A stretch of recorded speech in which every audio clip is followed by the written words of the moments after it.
Bien-aimés, nous bénissons notre Dieu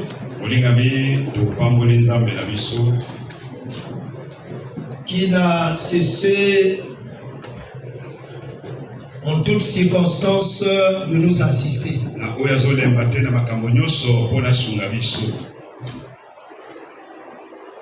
Nos vies témoignent de son amour, de son secours et de ses bienfaits. Pour cela, nous devons avoir la même pensée que celle que David avait.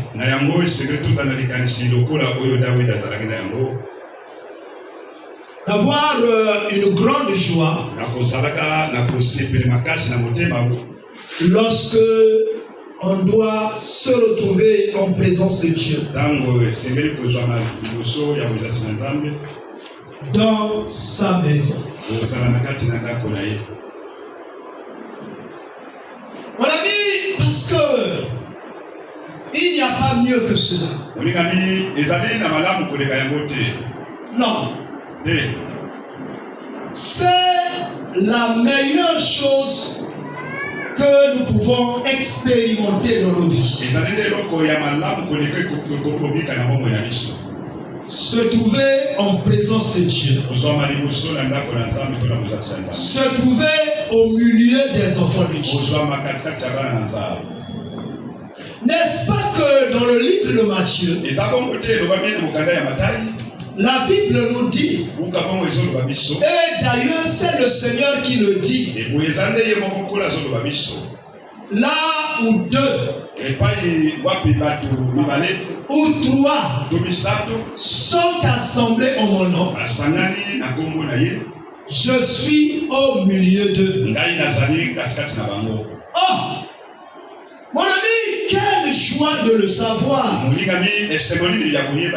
qu'il est là parmi nous, qu'il est là à nos côtés. Il est notre force.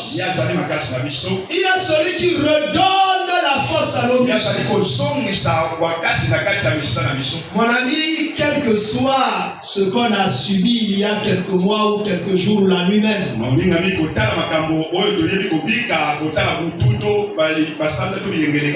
mais on se rendant compte de cette réalité, alors notre cœur est plongé totalement dans une paix profonde, dans une assurance sans précédent. Et de cette manière, nos lèvres ne s'empêcheraient de glorifier Dieu. Mon ami, pour moi, le jour d'aujourd'hui, c'est un jour très précieux.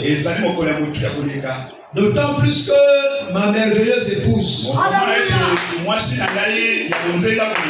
notre soeur bien-aimée Sika, a eu ses 48 ans de volume.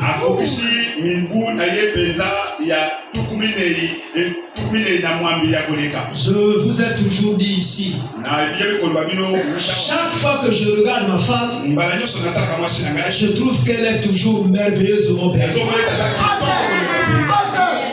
Même avec ses 48 ans, je la disais hier que ma soeur, tu n'as pas vraiment vieilli, tu es encore très jeune. Et je me rends compte que Dieu fait de moi et de ma femme des grâces particulières. Moi j'ai 54 ans. Personne ne peut penser que j'ai 50 ans. Un autre jour je me suis présenté à les caresser pour régler quelques soucis et que j'avais dans l'un de mes domiciles.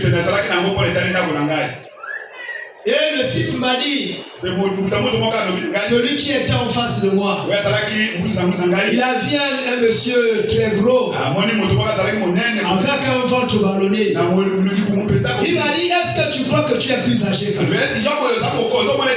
Je lui dis, mais le type là, je ne sais pas qu'est-ce qu'il pense. Ce jeune monsieur qui grossit maintenant, il ne croit plus âgé que moi. Nous sommes le cèdre de la maison de Dieu. Alléluia. Un cèdre, lorsque tu le vois, tu dis cet arbre a sur au moins 2 hommes. Or que Dieu a bâti le cèdre de telle sorte que même lorsqu'il a 20 ans, tu le crois qu'il n'a que 2 ans. Et lorsque le vent du désert souffle très fort, lorsqu'il y a des tempêtes, lorsqu'il y a des tonnerres, le cèdre du désert, il peut plier, mais il ne se casse jamais. Alléluia. Je veux faire comprendre à un enfant de Dieu que toi tu es un cèdre du désert. Même ici les sorciers se lèvent, même ici les magiciens se lèvent, même si toute la République se lève et te combattent, toi, l'Éternel est à tes côtés. Tous ils tomberont, mais toi tu ne tomberas pas. Est-ce que tu le crois?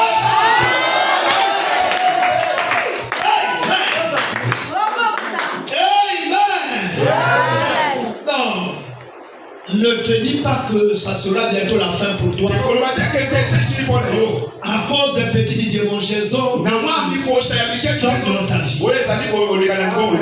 Notre Dieu, pour nous fortifier, nous expose même à des tempêtes. Mais lui-même, il est derrière nous pour nous appuyer pendant que la tempête souffle.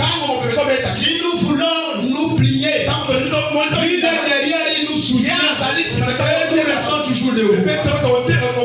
Est-ce que quelqu'un le croit?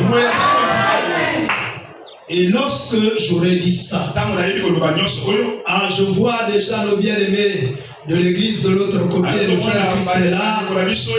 Je vois les sœurs qui sont là. Vous pouvez lever la main pour que les bien-aimés soient là. Que Dieu vous bénisse. Gloire à Dieu.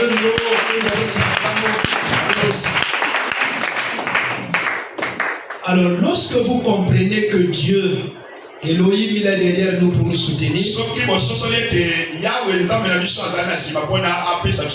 alors quel est notre devoir vis-à-vis de nous?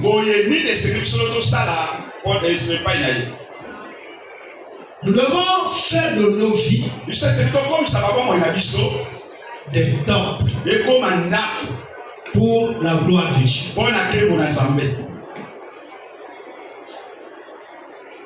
Et pour que nous devenons réellement des temples, il faut que nous faisons acte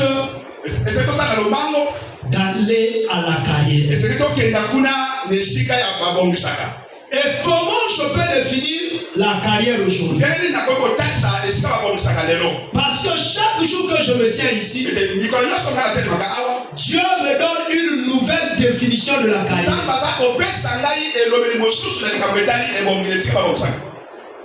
Selon ce qu'il veut communiquer avec son peuple. Alors ce matin, la carrière peut être définie comme un endroit ou comme un lieu où tout est bien agencé, bien taillé, bien modelé, bien façonné pour rendre un culte merveilleux au Dieu vivant.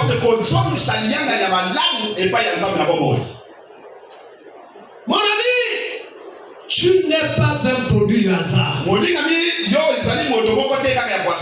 Voilà pourquoi je dis aux enfants de Dieu, soyez pressés lorsqu'il faut aller adorer le Maître. Parce qu'il Il te connaît d'abord particulièrement. Il t'a aimé particulièrement.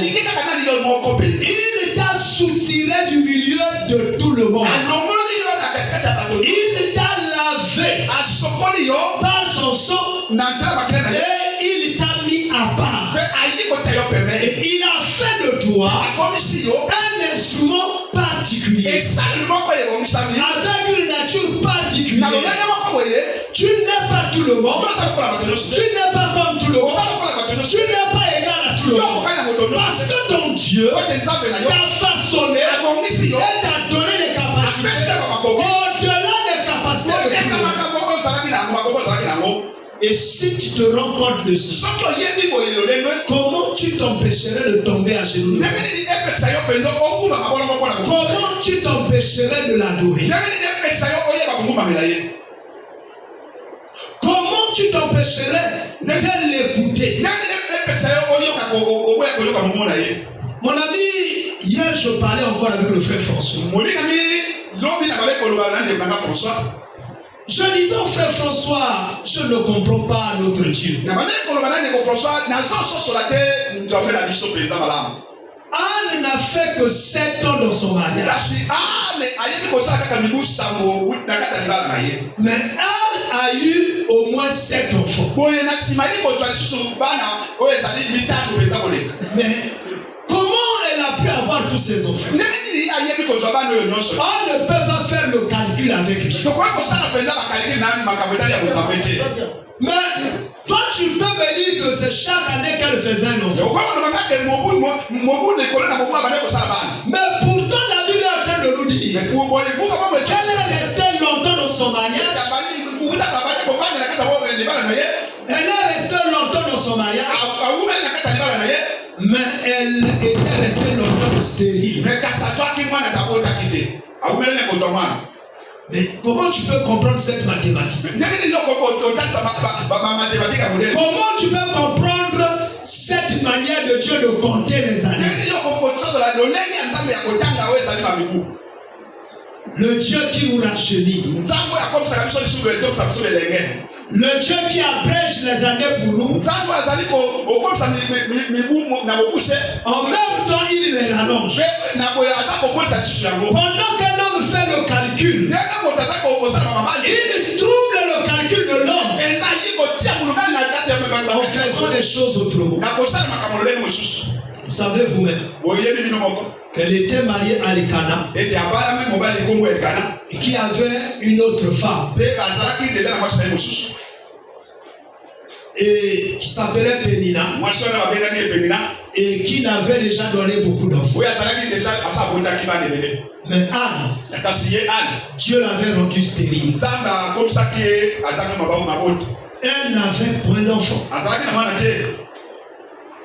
Et puis un jour, elle est allée à Silo, au temple que dirigeait le prophète Élie. Pas Élie le Tishbite, mais Élie le prophète, l'homme de Silo. Et elle n'est pas allée chercher le prophète. Elle est allée directement saisir le poteau central, la colonne centrale du temple.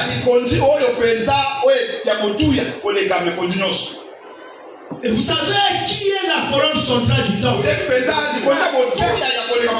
C'est Jésus-Christ. Parce que si elle allait vers le prophète, elle plaçait sa confiance dans le prophète, ça devenait une idolâtrie. Mais elle est allée chercher Christ. Elle a parlé à Christ. Si tu me donnes seulement un enfant, seulement un, je te le consacrerai. Je te le donnerai. Je te le prêterai toute sa vie. Est-ce que là encore Anne a un enfant?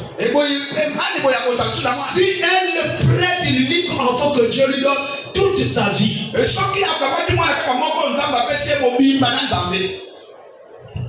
Elle la prête à Dieu toute sa vie. Mais à ce moment, elle n'a plus rien.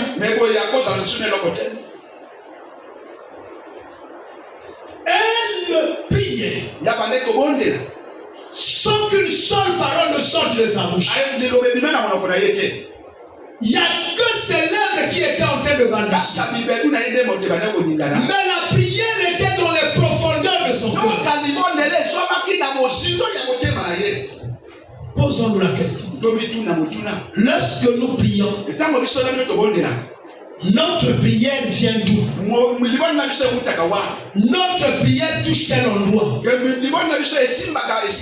Est-ce que ce ne sont que des lèvres?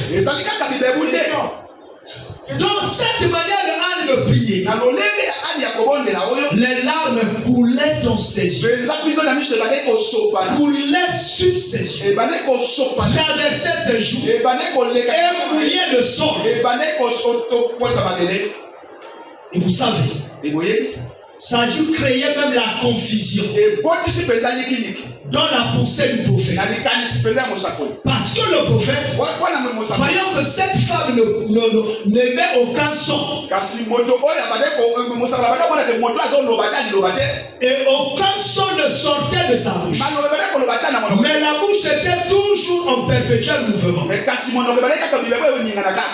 les larmes coulaient, et il se dit, cette femme s'est délivrée. Et il s'est permis à dire à Anne, femme, quand est-ce que tu vas faire passer ton vin? La femme dit non. Ce n'est pas l'effet du vent. Mais mon cœur est dans l'amertume. Et Élie le prophète, l'homme de Dieu, le roi de l'Éternel, le messager, le délégué, l'apôtre plénipotentiel, dit à Anne que l'Éternel exauce ta prière, que l'Éternel t'accorde ce que tu lui demandes, que l'Éternel te donne des enfants. Et Anne dit à Élie, si l'Éternel me donne un seul enfant, un garçon, je le prêterai à l'Éternel toute sa vie. Je me dépouillerai de cet enfant, je le donnerai à l'Éternel. Il sera au service de l'Éternel. Élie dit à Anne que Dieu exauce ta prière. Et dès que Anne a entendu le serviteur de Dieu, elle s'est levée. Ses larmes se sont arrêtées. Son cœur a cessé de saigner. Les blessures de son cœur ont été guéries. Et qu'est-ce qui a guéri ces blessures? C'est la foi. Parce qu'elle a cru à ce que le plénipotentiel à ce que le délégué éternel lui a dit. Elle n'a pas encore vu l'enfant. La grossesse n'a même pas encore commencé. Elle ne s'est pas encore unie avec son mari. Elle n'est même pas repartie dans sa chambre. Seulement par la déclaration de l'homme de Dieu. Elle a cru. Elle a arrêté ses pleurs. Son cœur s'est consolé. Elle s'est mise debout. Et la Bible dit, ce jour-là, elle a préparé. Elle a mangé. Cependant que elle a passé des jours sans manger ni boire. Mais le jour, elle a entendu la déclaration de la bouche de l'Éternel. Elle s'est levée. Elle a été consolée. Et elle a mangé. Elle est reparti chez elle. Quelques jours après, l'Éternel s'est rappelé d'elle. Pourtant, ce n'était pas Dieu qui a parlé depuis depuis le ciel. C'était le roi de l'Éternel, le délégué, le messager qui avait parlé. Lorsque l'Éternel sait choisir une personne, il doit appuyer cette personne. Il doit témoigner cette personne. Il doit marcher avec lui. Il doit se manifester à travers sa parole. Lorsqu'il prend un engagement, il engage Dieu. Mon ami, voilà pourquoi. Lorsque vous écoutez un homme de Dieu, ne soyez pas distrait. Vous devez saisir chaque chose que l'homme de Dieu est en train de dire. Parce que lui, ayant une alliance avec Dieu, dès qu'il déclare quelque chose, il engage Dieu. Lorsque Dieu ne l'honore pas, il est responsable. Alléluia. Parce que cet homme travaille sous son onction. C'est Dieu lui-même qui oint son délégué. Et dès qu'il déclare, je prends position en faisant ce que selon la déclaration de l'homme. Et voilà pourquoi Anne, connaissant ces choses, n'a pas continué à se mortifier, n'a pas continué à prier, n'a pas continué à se préoccuper. Elle repartit chez elle. Et quelques jours plus tard, l'Éternel s'est rappelé à Anne et a fait que son mari Elkana aille vers elle. Et lorsque son mari Elkana s'est associé à elle, elle a porté une sémence. Cette sémence a donné une grossesse. Cette grossesse a donné un homme qu'on appelle Samuel. Et elle est restée avec cet enfant. Elle l'a sévré. Elle l'a fait encore grandir. Et elle l'a équipé en la faisant coudre les habits. Et lorsque son mari Elkana allait faire le sacrifice annuel, je ne sais pas si quelqu'un parmi nous ici a déjà fait le sacrifice annuel.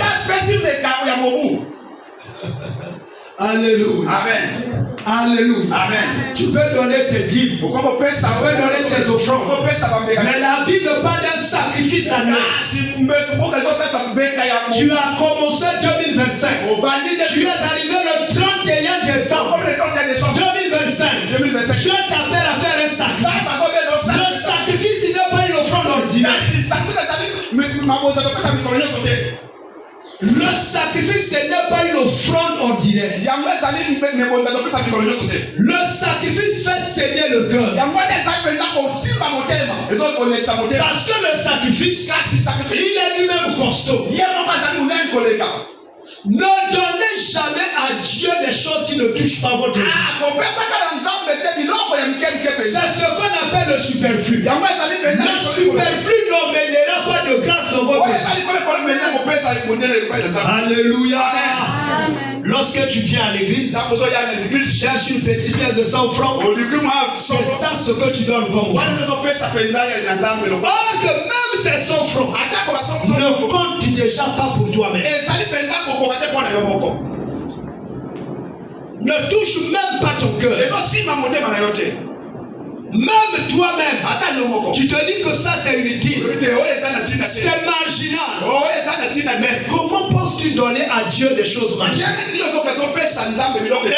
attends-tu une bénédiction de la part de Dieu?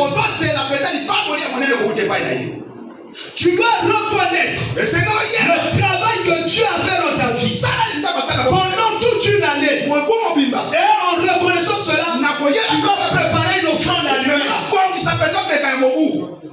Et que tu dois donner à Dieu. Ton offrande annuelle doit parler. Et Elkana et sa femme Anne et leur enfant Samuel et son autre face comme Pélina, sa deuxième femme et ses enfants. Il y en avait à peu près 8. Sont venus à Silo. Et Elkana a présenté son offrande annuelle. Et Anne a dit à Élie, moi, je suis la servante qui se tenait devant toi, qui faisait couler les larmes et qui avait déclaré, si l'Éternel m'accorde un seul fils, je le mettrai à son service toute sa vie. Maintenant, je t'ai emmené Samuel. Et je te le conseille. Désormais, il vivra ici. Il grandira avec toi. Il servira Dieu. Et donc, tout ce que l'Éternel a donné, elle l'a rendu à l'Éternel. Elle s'est débrouillée. On a dit, qu'est-ce que tu donnes à Dieu? Combien de temps tu restes en prière pour donner ton temps à Dieu? Combien de temps tu fais l'évangélisation? Dieu t'a donné du temps. Dieu t'a donné la connaissance. Il t'a donné l'intelligence. Est-ce que tu lui remets cela? Est-ce que tu lui rends cela? C'est ce qu'il attend de toi. Nombreux parmi nous disent, oh, je ne vois pas l'Éternel. Consacre ta vie à l'Éternel. Il te donnera ce que tu veux. Le vendredi, je parlais ici de Tommy X. Un frère qui a vécu dans les mêmes époques que les frères Branham. Et qui a fait aussi la théologie pour faire le service de Dieu. Mais il était très déçu. Chaque fois qu'il faisait le service de Dieu, il ne voyait pas la puissance de Dieu. Et il s'est décidé, comme Christ, je passerai 40 jours et 40 nuits. Je ne boirai ni de l'eau et je ne mangerai rien, aucun pain. Je resterai en prière devant l'Éternel. Il faut que je vois la puissance de l'Éternel. Lui, l'homme des miracles, je ne vois pas ces miracles. Et il a passé les 40 jours et 40 nuits. Il est sorti de là très maigri. Mais chaque fois qu'il priait, il ne voyait pas les miracles. Il s'est dit, mais comment? Comment? Et il est resté quelques jours en train de manger et boire. Et puis il est reparti en prière pendant 40 jours et 40 nuits sans boire ni manger. Et tu vas dire qu'il va mourir. Si c'était la science, au 5e jour il allait mourir. Au 5e jour, il allait mourir. Mais lui, il a fait 40 jours et 40 jours. Au 3e jour de la deuxième quarantaine,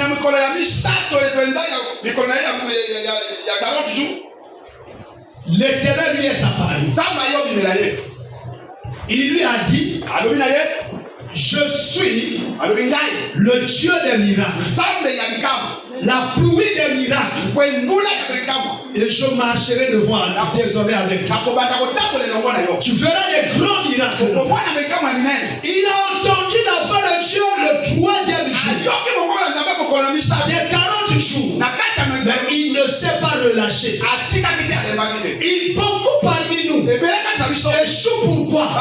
Chaque fois qu'il a vu Dieu commencer à faire quelque chose dans sa vie, alors il s'est relâché. Il a rétrogradé. Il a baissé le niveau de prière. Il a baissé le niveau de jeûne. Il a baissé le niveau de consécration. Non. Il faut persévérer. Il faut continuer. Il faut pousser. Il s'est bâti un hôtel. Il est devenu un temple de Dieu. Même si j'ai entendu la voix de Dieu,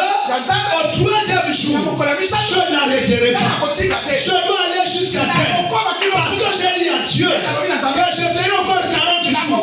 Tant que je ne suis pas arrivé à la fin, je ne m'arrêterai pas. Mon ami, si tu as dit à Dieu, je dois voir ta gloire. Si tu cherches Dieu, tant que tu n'as pas vu la gloire est devant toi.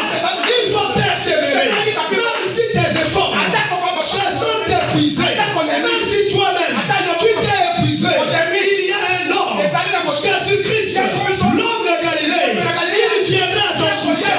Il sera derrière ton dos. Il te soutiendra. Les vents taperont, les vents souffleront. À ton père s'abattra. Tu ne tomberas pas. Tu seras affaibli, mais tu ne tomberas pas. Tu seras blessé, mais tu ne tomberas pas. Parce que Elohim est derrière toi pour te soutenir. Alléluia. Alléluia. Tony X a continué. Il a fini les 40 jours. Et à la fin, Dieu lui a dit, va, je serai avec toi. Et tu verras la pluie des miracles. Et Tony X a vu la pluie des miracles. Alors ce matin, ma préoccupation, la préoccupation de Dieu, c'est de nous dire, devient un temple de l'Éternel. Devient un temple de l'Éternel. Mes amis, s'il y a quelqu'un dans la Bible qui a pensé bâtir un temple pour l'Éternel, c'était David. Et pourquoi il a pensé le faire? Parce qu'il y avait des motivations. Et quelles étaient les motivations? C'est la reconnaissance de ce que Dieu a déjà fait pour lui. Lorsqu'il s'est rappelé de ce que Dieu a déjà fait dans sa vie, son cœur brûlait tous les jours d'offrir des offrandes à Dieu.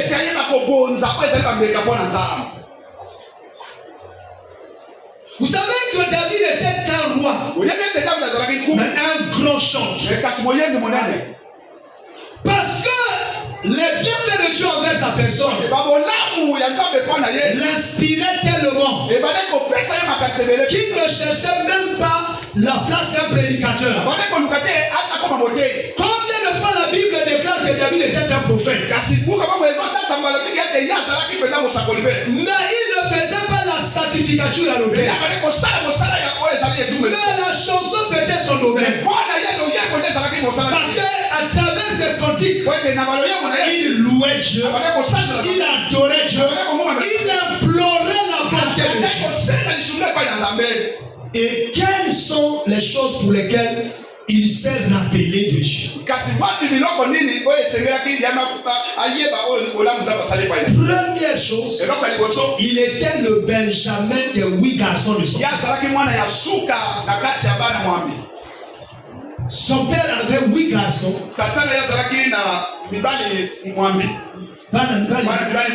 Mais lui, il était le dernier. Comme le dernier de sa famille, il n'avait aucune chance de diriger la famille un jour. Ni le pays. Pourquoi? Déjà, il n'était pas de la lignée royale.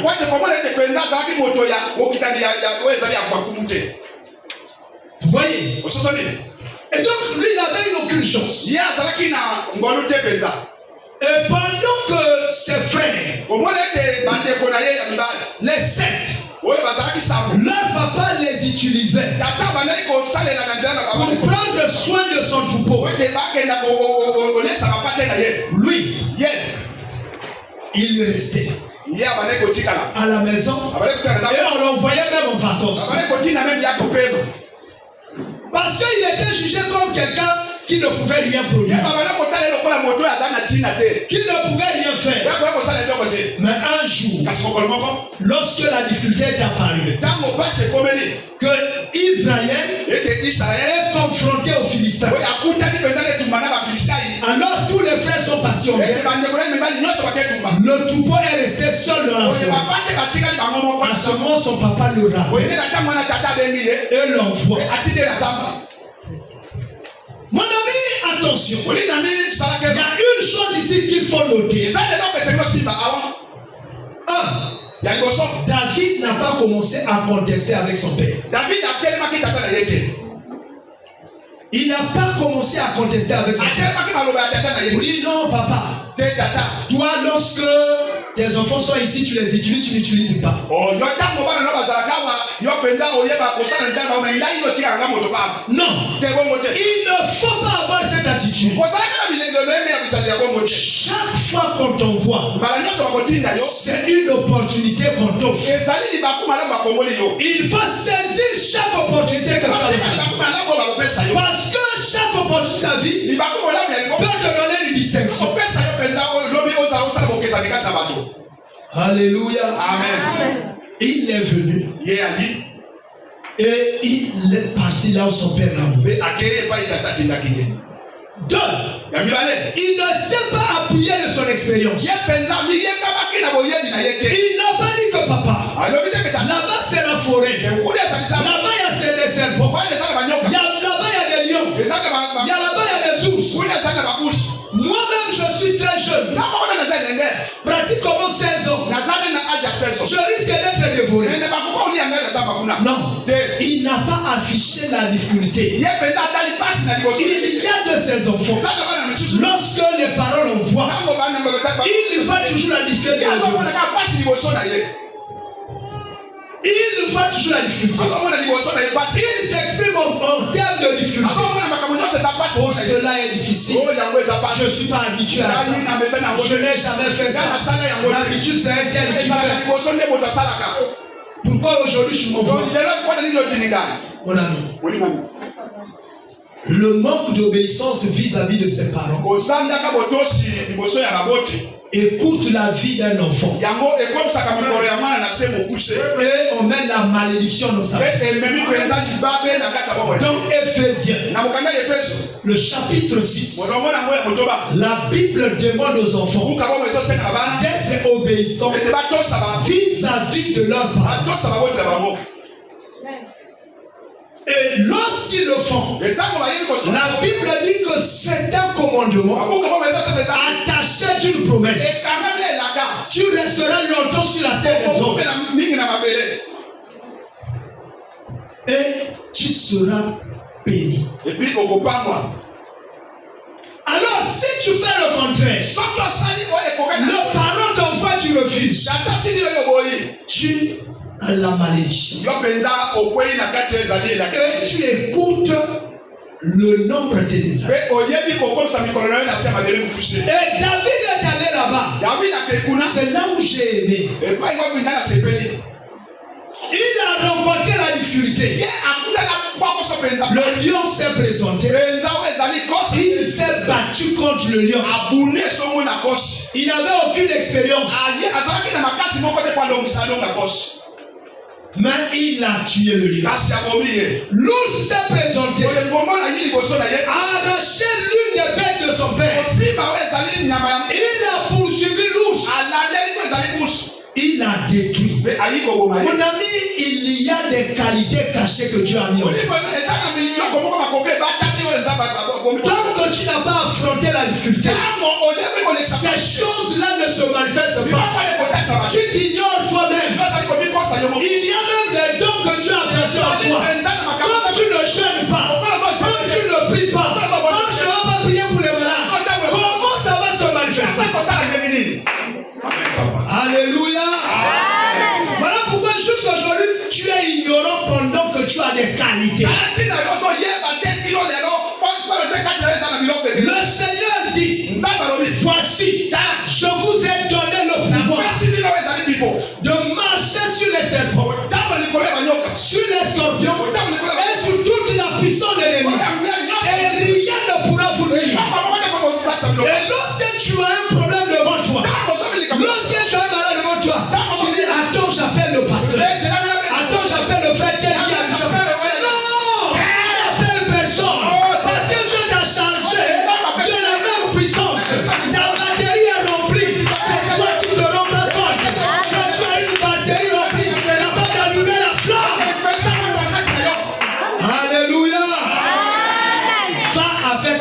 que tu as. C'est la Bible qui le déclare. Va avec la force que tu as. Ne dis pas que j'ai quel mot pour faire la prière. Dieu te donnera les mots. Dieu donnera à ces mots la puissance. Tu parleras moins, mais Dieu agira. Dieu ne dépend pas du langage.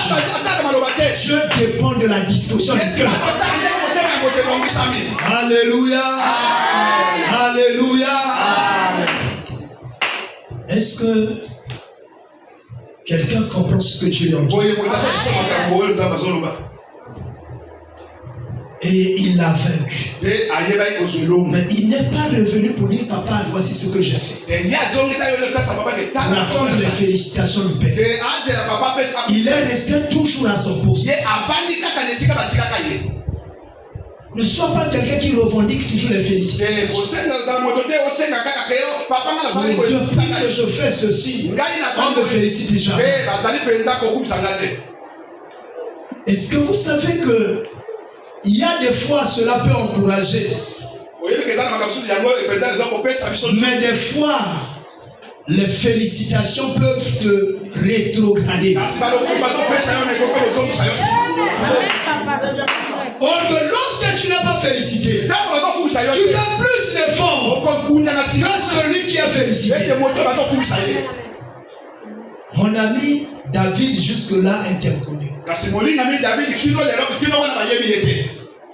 Mais après, Dieu, restant toujours Dieu, a touché son père pour penser à ses frères qui étaient au combat. Il le rappelle. Il dit viens, va voir tes frères. Ils sont sur le terrain de guerre. Donne-leur de la nourriture.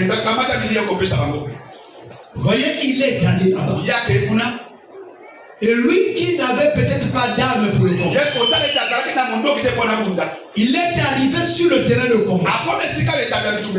Il a vu un géant, Goliath, qui insultait le peuple de Dieu depuis 40 jours. Et depuis 40 nuits. Lorsqu'il essaie de se renseigner, et on l'a parlé de ça, son cœur était touché. Une colère sainte était montée dans son cœur. Il dit quel est cet homme pour insulter l'armée de l'Éternel?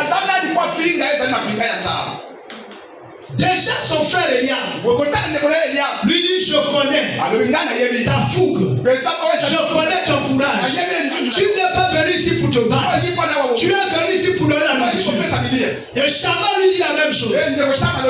Lui dit non, si je m'occupe des gens qui découragent, alors je vais rétrograder.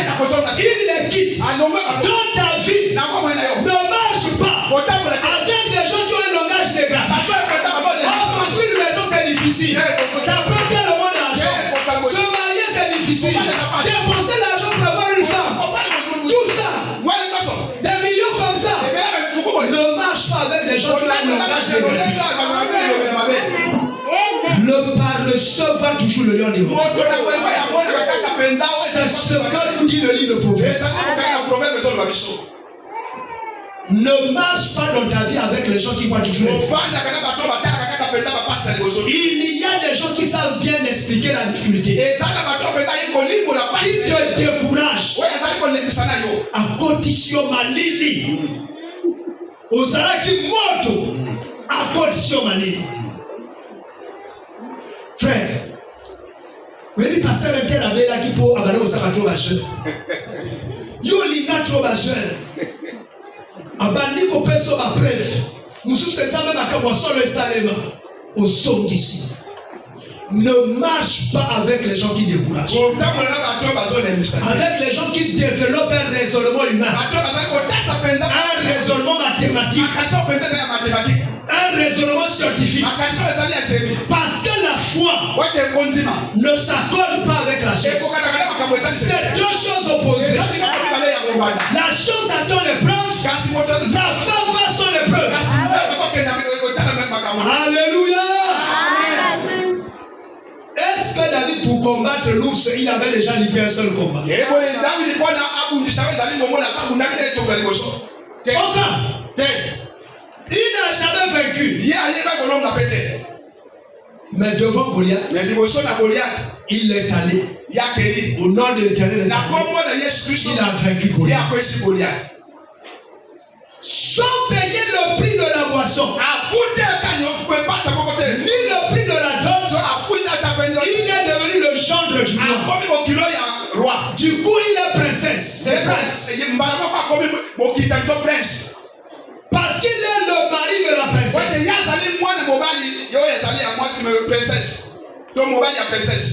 Vous voyez? Et du coup, il devient prince. En considérant toutes ses bontés, tout ce que Dieu a fait pour lui, on a commencé même à chanter des louanges en son nom. Il est devenu un demi-dieu. Même son beau-père Saül commençait à être contre lui. Parce que les femmes d'Israël disaient, Saül a tué 1000, mais David a tué 10 000. Et à chaque fois lorsqu'il y avait un combat, c'est lui qu'on déléguait.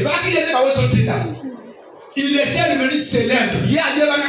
Alors, lorsqu'il regarde là où Dieu l'a ramassé et là où Dieu l'a fait devenir, même lorsque Saül était mort, c'est lui qui a succédé au trône. Il est devenu roi. Il considère tout ce parcours que Dieu a fait de lui. Et je dois donner des offrandes. Est-ce que tu te souviens de Dieu? Est-ce que tu te sacrifies en se dépouillant soi-même, en enrichissant Dieu à cause de ce qu'il fait de toi? Combien de temps tu restes en prière? Est-ce que par semaine tu jeûnes quand même? Est-ce que tu te consacres? Est-ce qu'il y a des choses pour lesquelles tu t'es séparé pour t'attacher à Dieu? Est-ce que tu t'es séparé du monde pour te consacrer à Dieu? En reconnaissant déjà ce que tu as fait. Regarde, on ne sait pas comment ta maman a porté ta grossesse. Dans quelles conditions tu étais né? Est-ce que c'était à la maternité? Est-ce que c'était le vol matron? On ne sait pas quelles sont les difficultés que tu as déjà traversées. On ne sait pas quelles sont les occasions pour lesquelles Dieu t'a tiré de la alors, comment tu te consacres à Dieu? Comment tu glorifies Dieu? Il y a même de ces gens qui évitent de témoigner. Ce que Dieu a déjà fait pour lui. Oh, Nazana Soni. Oh, j'ai honte de témoigner. Non, ma soeur, non. Si Dieu a fait quelque chose pour toi. Et David avait une soif qui montait dans son cœur quotidiennement. De continuer à donner des offrandes à Dieu. Et maintenant, et comme le tabernacle se déplaçait de temps à autre, et il y a des fois David cherche le tabernacle pour bénir Dieu à travers les offrandes. Le tabernacle n'est pas là. Il dit non. Il faut que je crée pour Dieu une résidence qui ne peut pas s'éloigner de moi, qui doit toujours être là. Chaque fois que j'ai besoin de bénir Dieu, de reconnaître ses bienfaits, j'arrive au tabernacle. Et c'est là où David a eu l'idée de construire. Maintenant, nous allons glisser dans notre prédication. Parce que tout ce qu'on a dit là, c'était la préparation. Maintenant, arrivé à notre prédication. Alors, toi deviens un David.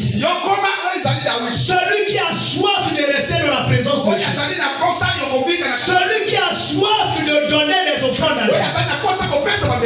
Or, que celui qui veut donner des offrandes à Dieu doit devenir un tabernacle. Doit devenir un temple pour Dieu.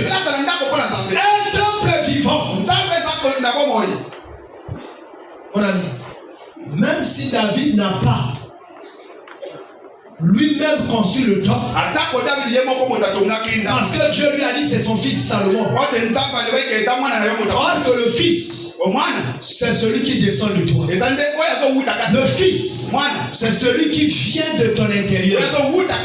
Le fils, c'est une partie de toi-même. Alors Dieu veut une chose. Il faut que ton extérieur puisse mourir, soit effacé, et le fils qui est à l'intérieur de toi apparaisse. Et pour que toi, tu sois capable de bâtir un temple. Si le fils n'est pas encore apparu, le temple ne sera pas. Amen, papa. Dieu est grand. Il a fait le ciel et la terre.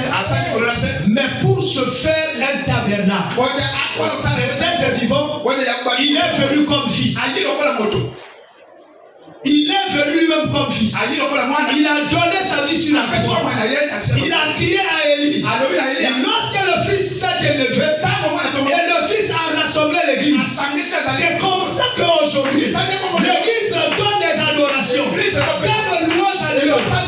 C'est l'église de un tabernacle, une tente qui donne la gloire à Dieu. Il faut que l'extérieur soit effacé et l'intérieur apparaisse. Si l'extérieur continue à être là, tu auras soif du monde, tu auras soif des choses du monde, tu auras soif des voitures, tu auras soif des voyages, tu auras soif du mariage, tu auras soif des enfants, mais tu n'auras pas la soif du ciel. Est-ce que quelqu'un peut dire amen? Pour que la soif du ciel vienne en toi, il faut que le Fils apparaisse et que le Père disparaisse. Amen. Or que le Fils c'est l'Esprit. Jésus-Christ est Esprit.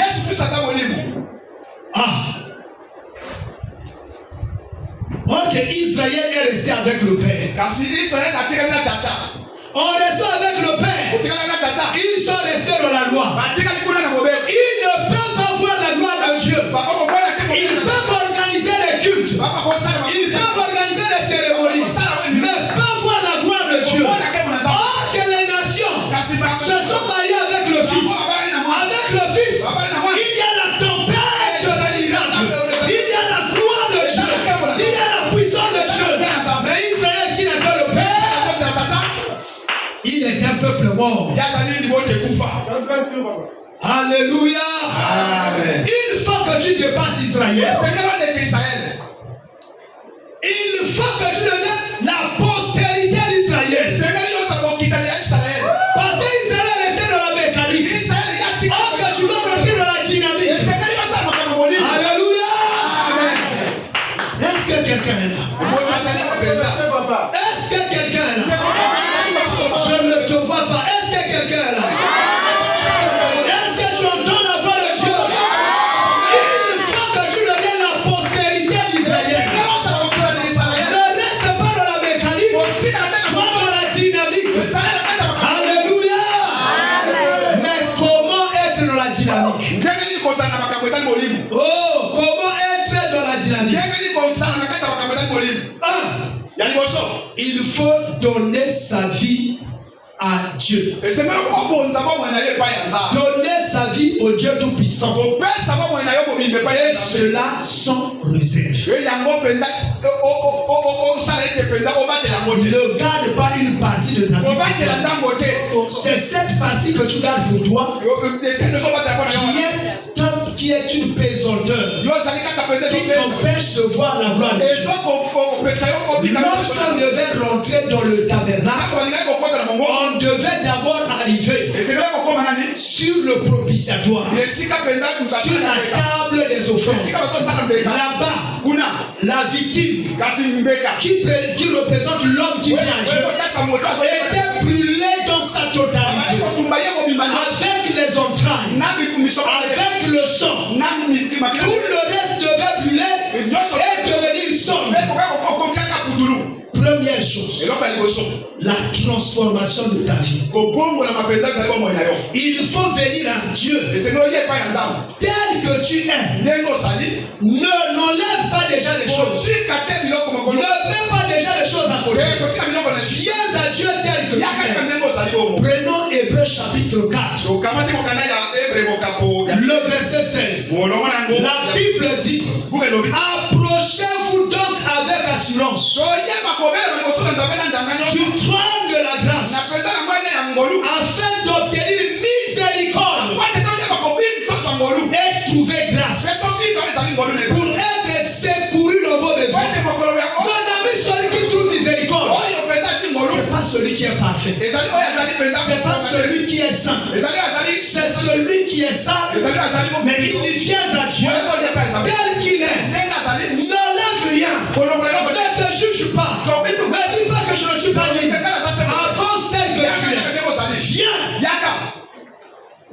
devant le sacrificateur pour obtenir miséricorde et trouver grâce.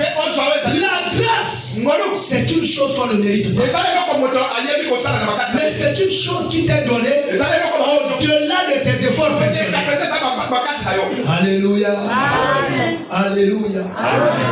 Mon ami, chacun, dès qu'il écoute l'appel de Dieu, l'appel au salut, ne doit accuser aucune hésitation pour donner sa vie au Seigneur Jésus-Christ. Et il ne doit pas se poser des questions par rapport à son passé. La Bible déclare, 2 Corinthiens 5:17, si quelqu'un est en Christ, il est une nouvelle créature. Les choses anciennes sont passées et toutes choses sont devenues nouvelles.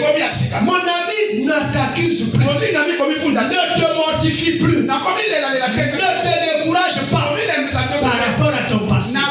Jésus a déjà classé ton passé, il a effacé ton passé, il a oublié ce que tu as fait dans le passé.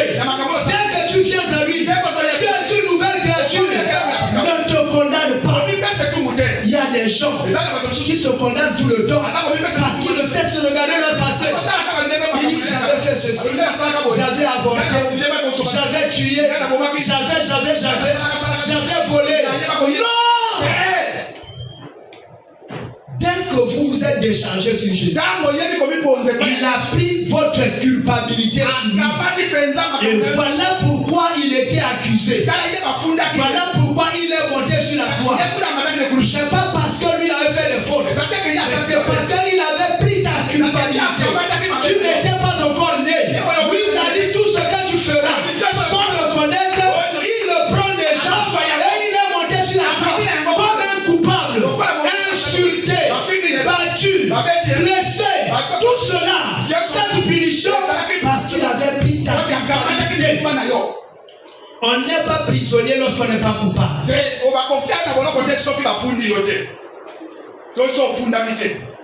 Ce qu'on s'en m'a bêté. Parce que vous fondez au samedi après au dimini innocent. Amen. Mais ceux qui vont samedi aux hommes coupables, bako banda kopesa yo etu. Amen. Or que Yesu asi akombola etu munayo afin même au bota. Amen. Avant moko tali mama, avant papa na yo na mama baba na Yesu asi akombola etu munayo. Amen. Babe yo sala soko ya ba Yesu. Yesu asi azwa yango. Amen. Ekoya yo na Yesu kobanga te. Amen. Comment a sous passé na yo te? Parfois souvent on va s'accuser de ndako na yo à cause ya passé na yo. Laisse ça. Ça, Jésus avait déjà porté ça sur la croix. Il a payé le prix pour te libérer de ce passé. Tu n'es plus la vieille personne. Tu es une nouvelle personne. Alors, il faut venir sans hésiter. À cause d'une culpabilité quelconque. N'ayez aucune barrière morale, ni physique, ni intellectuelle, ou de toute autre manière. Regardez Jean chapitre 6. Le verset 37. Qu'est-ce que Jésus dit? Tout ce que le Père me donne viendront à moi. je ne mettrai pas dehors celui qui vient à moi. Vous voyez, quelle que soit la manière dont tu viens à Jésus, il ne te mettra pas dehors. Personne ne peut venir à Jésus par hasard. Ce n'est que le Père qui t'envoie vers Jésus. Ce n'est pas par hasard que tu es là. Si tu es là, parce que le Père te connaît, parce que le Père t'a délégué à dire à Jésus, voici mon fils, voici ma fille. Dis avec moi, Dieu me connaît. Dieu me connaît. Il y a des gens qui ne sont pas convaincus. Dis avec moi, Dieu me connaît. Dieu me connaît. Tu n'es pas un produit du hasard. Tu n'es pas venu ici par hasard. C'est le Dieu vivant qui t'a attiré. Jésus a dit, personne ne peut venir à moi si l'esprit de mon Père ne l'a convaincu. Le Père te connaît. Voilà pourquoi il t'a attiré et il t'a emmené vers Jésus. Donc tu dois venir à lui tel que tu es.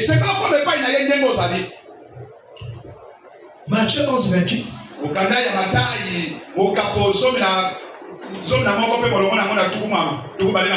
Ne dis pas que je dois d'abord faire ceci ou cela. Non. Venez à moi, vous tous qui êtes chargés. Viens tel que tu es. Et fatigué. Ces choses-là qui t'ont fatigué, qui t'ont enlevé le goût de la vie, qui t'ont découragé, qui t'ont blessé, qui t'ont fait pleurer. Jésus dit, viens. Viens, je t'accepte tel que tu es. Les hommes peuvent te juger, mais moi je ne te juge pas. Voyez, venez simplement tel que vous êtes. Et Hébreux chapitre 3, les versets 7 et 8. Selon ce que le Saint-Esprit est en train de dire, si vous entendez ma voix, vous voyez, si vous entendez ma voix, n'endurcissez pas vos cœurs. Endurci lequel s'est hésité, endurci sur lequel s'est posé les questions, c'est d'avoir des rétentions. Tel que tu es, Dieu t'accepte tel que tu es. Il t'aime. Je veux lire un verset. Marc chapitre 10. Tu vas commencer par le verset 2. En s'arrêtant au verset 5.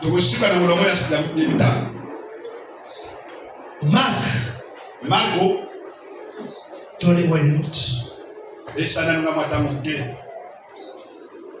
Marc chapitre 10. Oh, vas-y. Alors, je prends Marc. C'est 2 à 5. Les pharisiens l'abordèrent et pour l'éprouver,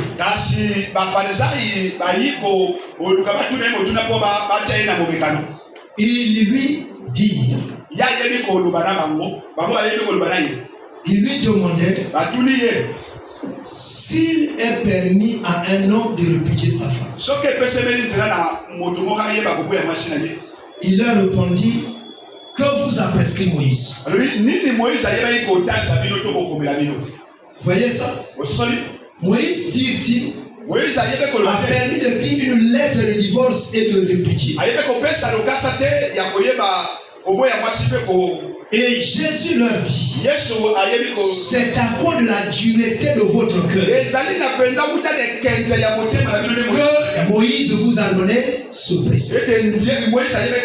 Or, lorsque tu viens à Jésus, tu es une épouse de Jésus. Jésus n'a pas prescrit le divorce.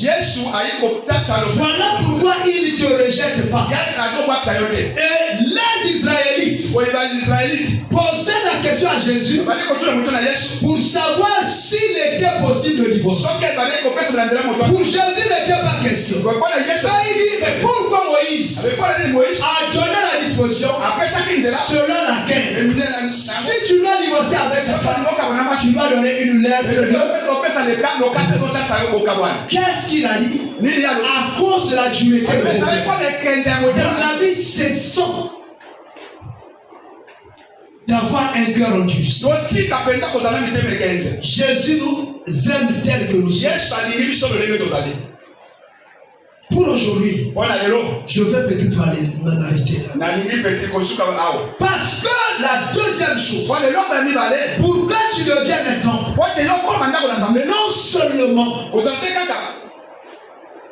non seulement que tu dois venir à Dieu, tu dois arrêter de te conduire par toi-même. Tu dois arrêter de se conduire par soi-même. À ce moment, qu'est-ce qu'il faut faire? Il faut se laisser conduire par le Saint-Esprit. Regardez déjà la première disposition. Dans Actes chapitre 1, le verset 8. Vous recevrez une puissance. Le Saint-Esprit survenant sur vous. Et vous serez mes témoins à Jérusalem, dans toute la Judée et dans la Samarie. Tu dois venir à Jésus tel que tu es. Maintenant, Jésus te donnera une puissance qu'on appelle le Saint-Esprit. Et cette puissance-là te travaillera chaque jour. Ça sera le début de la carrière. Alléluia. Amen. Ça sera le début de la carrière. Il travaillera chaque jour en toi. Il détruira les parties qui te rendent lourd. Il détruira les piquants qui sont en toi. Les mauvais comportements, le mauvais langage, les mauvaises fréquentations. Il te taillera. C'est le travail que le Saint-Esprit fait. Toi, tu ne feras pas d'effort. Beaucoup de chrétiens tombent. Parce qu'ils comptent sur leurs efforts. Parce qu'ils croient devenir meilleurs par eux-mêmes. Oh non! Laisse-toi seulement conduire. Dis chaque jour, Saint-Esprit, continue à me tailler. Tout ce qui est en moi là, enlève mes défauts. Enlève ma colère au fil à mesure. Je n'arrive jamais à regarder un homme sans le convoi. Je n'arrive jamais à regarder une femme sans la convoi. Jésus, enlève au moins les fils de convoi. Je convoite les richesses. Je convoite l'honneur. Jésus, taille-moi. Et là, je suis en train de commencer. Mais je ne veux pas prendre assez de temps. Mais je vais continuer avec le message, le même message le mardi. Voilà pourquoi je t'appelle. Parce que ici on commence le chantier. Lorsque tu as affaire à Jésus tel que tu es, Jésus a mis l'enclos du chantier. Il a installé les machines. Et la machine centrale s'appelle le Saint-Esprit. Et le Saint-Esprit commençait à faire le concassage. Le Saint-Esprit commençait à faire le couturier. Il coupe là, il met là, il coupe là, il enlève, il le modèle. Il donne la forme de la corde. Il donne la forme, je ne sais pas. Et il fait le travail au quotidien. Le Saint-Esprit ne va pas vite. Il va lentement, mais sûrement. Il n'est pas pressé. Il sait quand est-ce qu'il va terminer le boulot. Laissez-lui le temps de faire. Ouvrez votre cœur à lui. Parlez avec lui. Par la prière. Dès qu'il te dit laisse ça, tu dois laisser ça. C'est ce qu'on appelle la sanctification. Tu dois te mettre à l'œuvre. C'est ce qu'on appelle la conséquence. Chaque jour, ne te demande pas qu'est-ce que je suis capable de faire. Va seulement rendre visite à une soeur malade. Et là-bas, rappelle Jésus. Tu as dit, tu appelleras. Et l'Éternel répondra. Il dira, me voici. Tu dis, Seigneur, regarde la soeur qui est devant moi. Tu as dit que tu devais te faire voir pendant que je t'appelais. Je t'appelle au secours de cette soeur. Je t'appelle au secours de ce frère. Seigneur, je crois que tu es. Seigneur, je crois que tu as déjà fait. Je te dis merci parce que tu as guéri. Merci parce que tu as remporté la victoire dans sa vie. Je te dis merci. Je le crois simplement. Et tu dis Amen. Et tu commences à chanter les louanges. Oh, tu dis à la soeur, chante les louanges, ma soeur. Commence à sautiller. Jésus a déjà fait. Même si la soeur dit, mais je sens encore la douleur. Tu dis, oh, c'est fini, ma soeur. Tu as déjà fait. Alléluia. Vous commencez à bénir Jésus.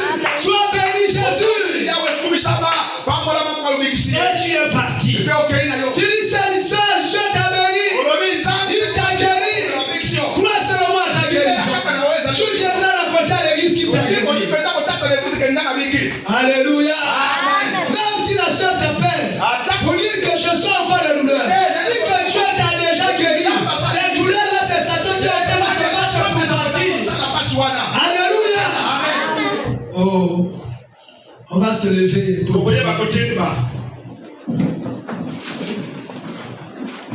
ma paix.